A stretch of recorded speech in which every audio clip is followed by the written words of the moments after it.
Breaking news, breaking news, breaking news. এইবার সংসার কার ভাঙলো? হুম, এই যে সংসার ভাঙার আওয়াজ পেয়ে ঝনঝন ঝনঝন আওয়াজ পেয়ে যে পেজ 3 রিপোর্টারের মতো গেছে ছুটে গেছে, সেই সেই দাল্লি কিমার সংসার ভেঙে গেল। আহা গো, সোনা গো আমার। এ কি শুনছি, এইদিকে মুখরোচক চানাচুর খেতে খেতে আমার কিনা কিমা চচ্চড়ির দিকে চোখই পড়েনি। কি কষ্টের খবর, কষ্টের খবরে আমার চোখের জলটা আমি ধরে রাখতে পারছি না। এরকম নিউজ নাকি আগেও 2 বছর আগেও নাকি দিয়েছিল। ডিভোর্স হয়ে যাচ্ছে, ডিভোর্স হয়ে যাচ্ছে। এই যে সোশ্যাল প্ল্যাটফর্মে এতই কাজল করে রাখবো তোমায়, এইগুলো শুনতে শুনতে কিমা দিদির 80% ড্যামেজ, 80% ড্যামেজড হাজব্যান্ড, সেও কিন্তু বিব্রত হয়ে উঠেছে। এই চাপটা কিন্তু গিয়ে সংসারেও পড়েছে। এই চাপটা সংসারে পড়েছে, আর তার জন্য কিমা দিদির সংসারটাও ঝনঝন ঝনঝন ঝনঝন ঝনঝন করছে, বুঝলে? কিছুই না, এইগুলো অ্যাকচুয়ালি ভিউজের খেলা। কোনো সময় অন্যের সংসার ভাঙলে ছুটে ছুটে যায় কিমা দিদি, আর যখন এই সংসার ভাঙার গল্পটা লোকে দেখতে দেখতে শুনতে শুনতে বোর হয়ে যাচ্ছে, তখন কিমা দিদি নতুন ব্রেকিং নিউজ নিয়ে আসলো। সেটা হচ্ছে নিজের সংসার ভাঙার গল্প। বুঝতে পারছো? এই কয়দিন ধরে চললো না ফেক নিউজ। কোনো সময় হচ্ছে বাচ্চার মা মার খেয়েছে, কোনো সময় এইখানে দেখা গেছে, ওখানে দেখা গেছে, কোনো সময় যে মাম্মামের গল্প, এগুলো চললো। এবার এখন হচ্ছে নতুন খবর, সেটা হচ্ছে নিজের সংসারটাই ভেঙে যাচ্ছে। উফ বাবা রে, এটা তো সত্যি নয়। আর যদি সত্যি হয়ে থাকে তাহলে বলবো, সত্যি হয়ে যদি থাকে তাহলে বলবো কর্মফল, কর্মফল। এই যে পাতানো ভাইয়ের সংসার ভাঙার যে গল্পটা নিয়ে মজা করা হয়েছে,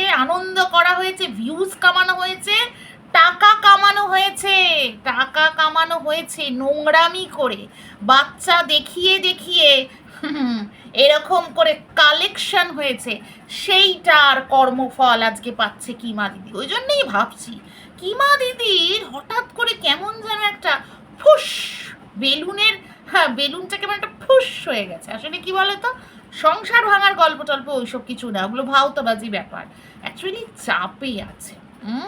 একজন বাচ্চার মা এই যে দিল্লি গেল, প্লাস এই যে দিল্লি যাওয়ার পরেও কিন্তু থামিনি, এই যে ছোটাছুটি করছে, এইসব নিয়ে না একটু চাপে আছে। এই জন্য দেখছো না সবার সুরটা কেমন নরম। এখন সবাই বলছে ফোকলা হাটাও টিনু বাঁচাও, ফোকলা হাটাও টিনু বাঁচাও। মানে হঠাৎ করে সব কিছু নিয়ে ওই সরকারের ঘাড়ে চাপিয়ে দেওয়ার চেষ্টা চলছে। আরে হেভি, মানে গেমটা না এদের মানে দারুণ দারুণ। এগুলো যেভাবে মানে আইওয়াশ করে পাবলিককে, মানে কি আর বলবো।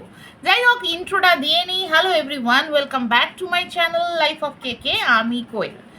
এই সংসার ভাঙার গল্পটা করতে গিয়ে কিমা দিদি কিছু কিছু না সত্যি কথা বলে ফেলেছে, জানো?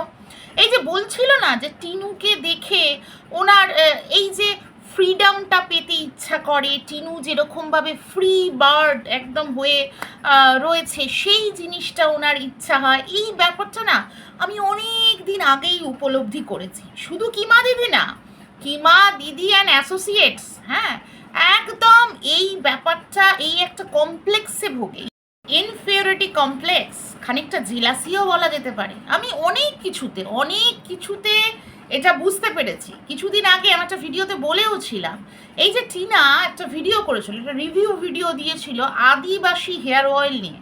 বাবা, হেয়ার অয়েল বলতে নিজের মাথার দিকে মানে চুলের দিকে চোখ পড়লো, একদম চকচক করছে তেল। আমিও তেল মেখেছি বেশ।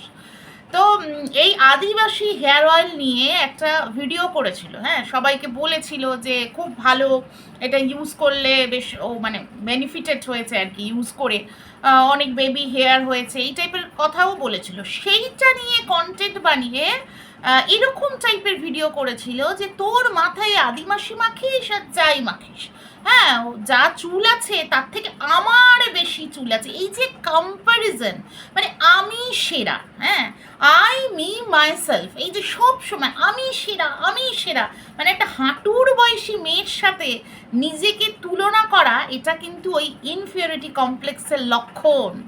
প্লাস ওই যে আমি যেটা পাইনি সেটা চোখের সামনে কাউকে দেখছি, যাকে আমি আবার সহ্য করতে পারি না, যাকে আমি সহ্য করতে পারি না সে সব পেয়ে যাচ্ছে, এটা কিমা দিদির একদম সহ্য হয় না। অনেক কিছু এই যে দেখা নিয়ে কথা বলা, একটা কন্ট্রোভার্সি কন্টেন্ট বানাচ্ছে, কন্ট্রোভার্সি ভিডিও বানাচ্ছে, সেখানে সব সময় মানে এই কিমাদাল্লি তো ডানাকাটা পড়ি নয়, নিজেও তো করে চোখ মুখ ঠোঁট এমন কিছু তার নয়, কিন্তু অন্যকে বলতে গিয়ে, এবং একটি বাচ্চা মেয়ে, আমি আবারও বলবো 24 বছর বয়সটা কি বাচ্চা মেয়ে, মানে এর মেয়ের থেকেও ছোট হবে, তাকে নিয়ে থ্যাপড়া থুবড়া ওই গায়ের রংটাই আছে, এই টাইপের কথাবার্তাগুলো বলা না, এই টাইপের কথাগুলো বলা মানেই পুরো বোঝা যায় যে জেলাস ফিল করে। আমি তো ভাবি সত্যি এই মানুষটা মানে একে সামনে পেলে যেভাবে ভার্চুয়ালি অ্যাবিউজ করেছে টিনাকে, মানে সামনে পেলে কি করতো,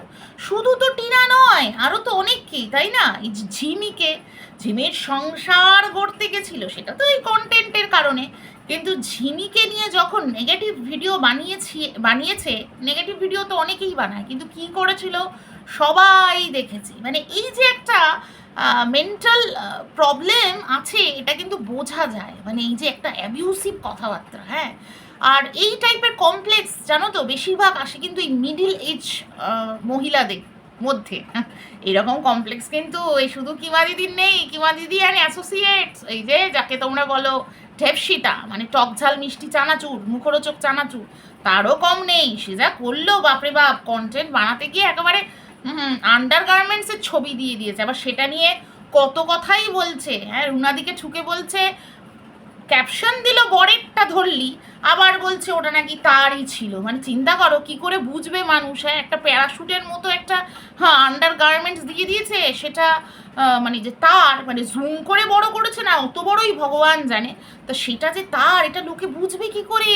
তো এরকম টাইপের একটা থাম্বনেল দেওয়া, মানে এইগুলোকে প্রদর্শন করা, এটাও কিন্তু একটা মানে কমপ্লেক্স, বুঝতে পেরেছো? মানে এদের অবস্থাটা কি বলতো, সেই প্রদীপ নিভে যাওয়ার আগে ধপ করে জ্বলে ওঠে না, ঠিক ওই রকম অবস্থা। ওই জন্য এইসব নিয়ে চর্চা না এদের একটু বেশি। এই কিমাদির মানে আমরা দেখেছি না ভিডিওতে, ওরে বাপরে বাপ কিভাবে মানুষের প্রাইভেট পার্টস নিয়ে টানা টানি হেচড়া হিচড়ি করে। ওই যে বললাম ঝিমিকে নিয়ে ভিডিও করতে গিয়ে ওরে বাপরে বাপ, নেগেটিভ ভিডিও তো আমিও করেছি, কোন দিন ওর রূপ নিয়ে কথা বলেছি বা গায়ের রং নিয়ে কথা বলেছি, আর এইসব চিন্তাই করতে পারি না, মানে যা সব বলেছে রড ঢুকিয়ে দেবে, বেলুন পুড়ে দেবে, ওরে বাপরে বাপ, মানে কিচ্ছু ছাড়েনি।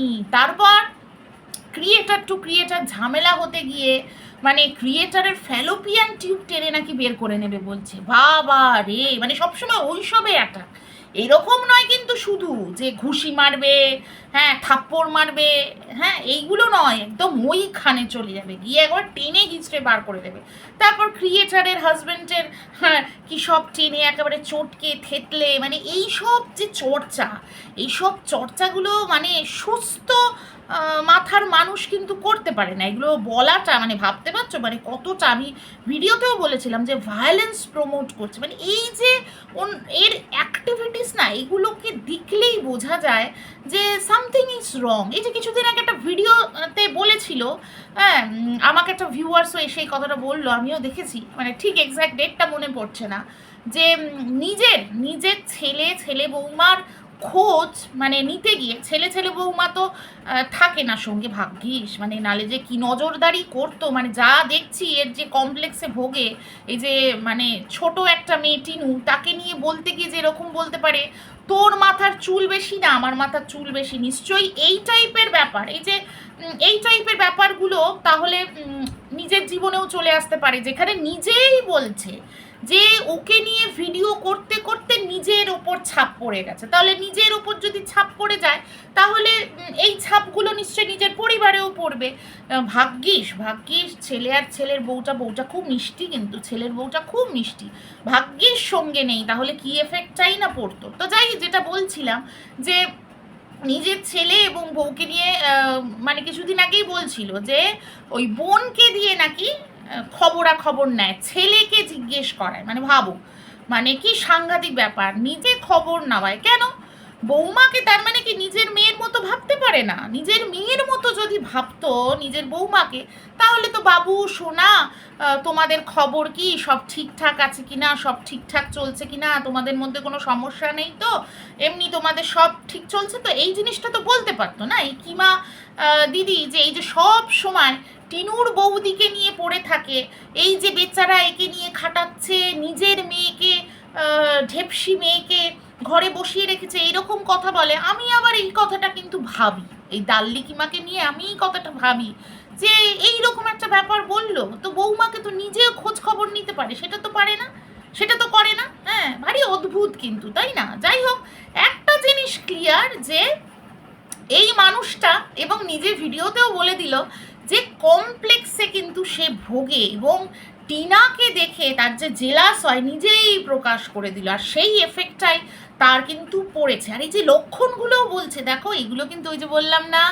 মিড এজ প্রবলেম, এই যে যৌবন থেকে, মানে যৌবনটাও শেষ হয়ে গেছে, আবার বার্ধক্য, মানে থুরথুরে বুড়োর দিকেও সে যায়নি, মানে মিডিলে রয়েছে। তো এই সময় খুব মুশকিল, বুঝলে তো। এখন ওই যে রিয়াকশানগুলো দেখছো না, বলে দিচ্ছে কিন্তু পুরো, মানে কীভাবে রিয়্যাক্ট করছে, ভালো লাগে না, কেউ কিছু বললেই অসহ্য লাগে, হ্যাঁ চিরবির করে ওঠে, একেবারে রাগ হয়, এই ব্যাপারগুলো, একা থাকতে ইচ্ছা করে, এই ব্যাপারগুলো, এগুলোই তো সিমটাম।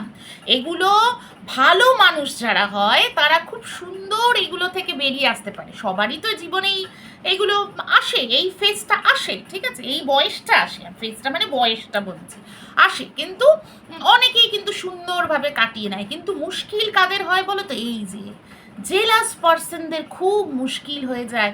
আবার অনেকের খুব মুশকিল হয় কাদের বলো তো? যারা ওই যৌবনকালে না প্রচণ্ড অ্যাক্টিভ ছিল, প্রচণ্ড অ্যাক্টিভ ছিল, মানে এই কাজল লাগিয়ে লিপস্টিক লাগিয়ে, সবসময় কাজল লাগিয়ে লিপস্টিক লাগিয়ে একটু মানে ঘুরে বেড়ানো, একটু উড়ে উড়ে বেড়ানো, এই জিনিসটা যখন যাদের বেশি থাকে না, তাদের জীবনে অনেক কিছু যখন কমে আসে তখন খুব মুশকিল হয়ে যায় আর কি।